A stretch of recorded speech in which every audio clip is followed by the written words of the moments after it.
Hello everyone, welcome back to Wali. Today I want to show you something cool. I want to show you how big software is built. Now please listen to me, don't worry about the code today. Today is just tour, just watch, relax and enjoy the show. If you don't understand 100% totally fine. Before we start, please hit the subscribe button and press the bell icon. It helps the channel a lot. Let's draw something. Imagine you want to make a tea. First you need a recipe, right? A piece of paper that says add water, add tea, boil it, add sugar, like that.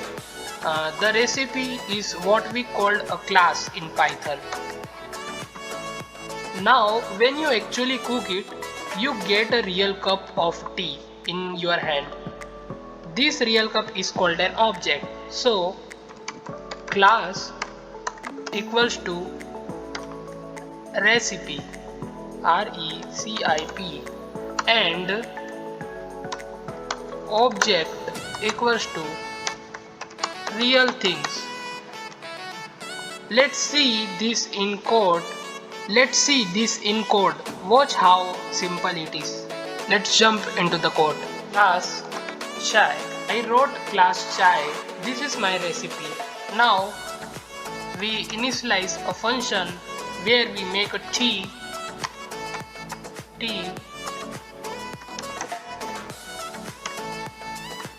and print tea is ready. Tea is ready. Inside the recipe I add an instruction make tea, simple, right? But this is just a recipe. I can't drink a recipe.